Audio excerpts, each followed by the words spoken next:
La masacre de Hinterkaifeck, la granja maldita. Había algo en esa granja que no encajaba. El silencio era demasiado profundo. Ubicada a poco más de una hora de Múnich, en la campiña bávara, Hinterkaifeck era una pequeña granja, aislada, oculta entre bosques espesos y campos ondulantes. Su nombre, que significa algo así como detrás de Kaifeck, ya sugiere su ubicación apartada, como si el tiempo mismo se hubiera olvidado de ella. En 1922, la granja era el hogar de la familia Gruber-Gabriel. Andreas Gruber, el patriarca, un hombre de 63 años de carácter severo y reputación dudosa. Cecilia, su esposa, también de 72 años. Victoria Gabriel, su hija de 35 años, viuda desde hacía años, madre de 2 pequeños. Cecilia, la nieta de 7 años, una niña despierta y sensible. Joseph, el Benjamín de la casa, de apenas 2 años. Y finalmente María Baumgartner, una joven empleada doméstica que acababa de llegar. La rutina en Hinterkaifeck era solitaria y sin embargo, semanas antes del horror, algo comenzó a cambiar. Andreas notó huellas en la nieve que llevaban desde el bosque hasta la granja, pero ninguna de regreso. También contó que había encontrado el periódico de alguien más en su hogar, uno que nadie de la familia recordaba haber comprado, y más inquietante aún, encontró rasguños en la puerta del granero, como si alguien o algo hubiera intentado forzarla desde fuera. ¿Paranoia de un anciano? ¿O señales de que la tragedia ya rondaba la granja? La familia no alertó a la policía. Después de todo, Hinterkaifeck siempre había sido autosuficiente. Ellos se bastaban solos. Esa fue su primera equivocación. La muerte no siempre llega como un trueno. A veces se arrastra en silencio, como un huésped que nunca fue invitado.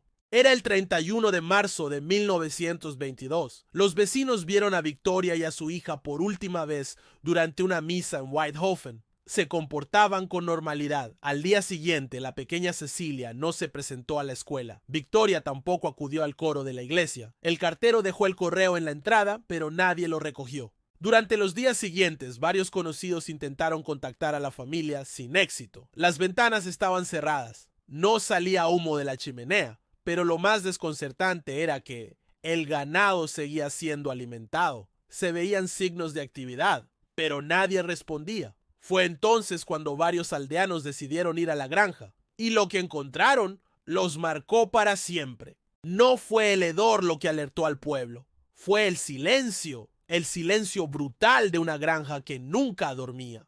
El 4 de abril de 1922, 3 vecinos entraron a Hinterkaifeck. El establo estaba inusualmente limpio. La puerta del granero estaba abierta. Allí, bajo una montaña improvisada de heno y herramientas, encontraron los cadáveres mutilados de Andreas, Cecilia, abuela, Victoria y la pequeña Cecilia. Habían sido brutalmente asesinados. Cada uno, golpeado con una fuerza aterradora, con una herramienta que más tarde sería identificada como una azada o marok, una mezcla entre pico y hacha agrícola. La pequeña Cecilia tenía mechones de cabello arrancado. Parecía que aún con vida había intentado despertar a su madre muerta antes de sucumbir. En la casa hallaron los cuerpos de Joseph y la nueva sirvienta, María Baumgartner. Ella había llegado apenas la noche anterior. La escena era macabra, pero lo más desconcertante fue el orden. Todo en la casa estaba limpio, las camas tendidas, la comida almacenada,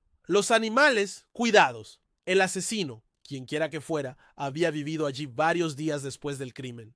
El asesino no huyó, se quedó.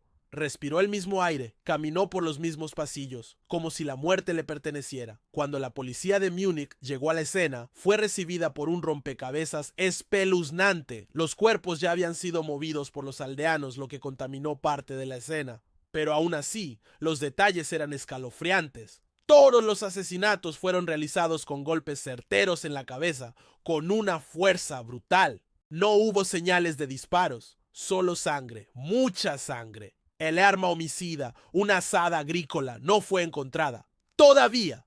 Pero eso no era lo más inquietante. Durante al menos 3 días después del crimen, alguien estuvo viviendo en la granja, comiendo la comida de la familia, durmiendo en sus camas, cuidando el ganado, incluso cortando leña. Y la pregunta más perturbadora, ¿dónde se ocultaba antes del crimen? Las teorías comenzaron a multiplicarse. Recordando los días anteriores al crimen, Andreas Gruber había contado sobre sonidos extraños en el techo y el ático. Incluso decía que las llaves de la casa desaparecían y luego reaparecían. Los investigadores subieron al desván. Allí encontraron paja fresca, signos de que alguien había dormido allí, y restos de comida. Todo parecía indicar que el asesino había estado escondido dentro de la casa días antes de matar a todos. Era un crimen planeado, frío, calculado y profundamente perturbador. Andreas Gruber no era un hombre querido, se sabía que había sido abusivo con su esposa y se rumoreaba que mantenía una relación incestuosa con su hija Victoria, con quien incluso había sido arrestado años antes. Nadie sabía con certeza quién era el padre del pequeño Joseph. ¿Era Andreas? ¿Un amante secreto de Victoria? ¿O alguien más? Se descubrió que Victoria mantenía una correspondencia con un hombre llamado Lorenz Schlittenbauer, un vecino viudo con quien se decía que mantenía una relación. Lorenz había sido una de las primeras personas en entrar a la escena del crimen. De hecho, fue él quien encontró los cuerpos en el granero, y su comportamiento posterior levantaría más de una ceja. Lorenz conocía la granja, sabía que María, la nueva sirvienta, llegaría justo ese día. Durante el hallazgo de los cuerpos, actuó de manera extraña. Entró solo al interior de la casa, movió los cuerpos y en cierto momento abrió la puerta con una llave que no debía tener. ¿Cómo la obtuvo? Más tarde dijo que Victoria se la había dado, pero nadie pudo confirmarlo. Tampoco pareció afectado por la visión de los cuerpos, ni por el olor de la descomposición. Incluso soltó comentarios como: parece que alguien los acomodó después de matarlos. Los vecinos comenzaron a murmurar.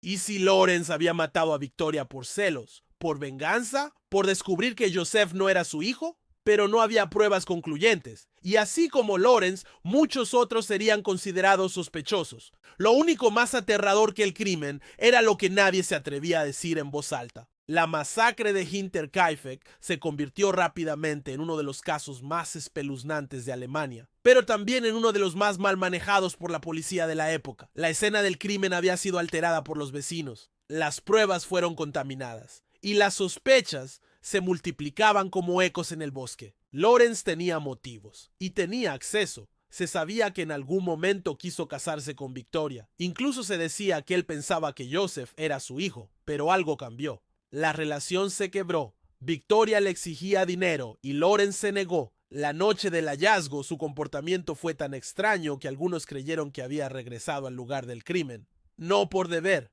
sino por familiaridad. Se movía con soltura, no parecía afectado por el olor a muerte, y como ya se mencionó, usó una llave para entrar. Años más tarde, un testigo aseguró haberlo oído decir: sí, Joseph era mi hijo, pero ahora todos están muertos. ¿Una confesión o una declaración desesperada? Lorenz fue interrogado varias veces. Nunca se le pudo probar nada, pero para muchos hasta su muerte en 1941 fue el principal sospechoso. Décadas después del crimen, un sacerdote afirmó que un hombre se le había confesado en su lecho de muerte. Le dijo que sus hermanos Carl y Andreas Gump habían cometido el crimen. Según esa confesión, sabían del abuso que Andreas ejercía sobre su hija y decidieron hacer justicia por su cuenta. Pero las autoridades no tomaron la confesión en serio. Fue solo en 1951 cuando se reabrió el caso para investigar esta línea. Ya era demasiado tarde. Ambos hermanos habían muerto, no había pruebas materiales. El expediente volvió a cerrarse, sin resolución. La policía encontró detalles extraños que nunca pudo explicar del todo. El dinero y objetos de valor en la casa no fueron robados. El arma homicida no apareció durante la investigación inicial. Un año después, durante una demolición, fue hallada lazada, oculta en el ático. ¿Cómo llegó allí?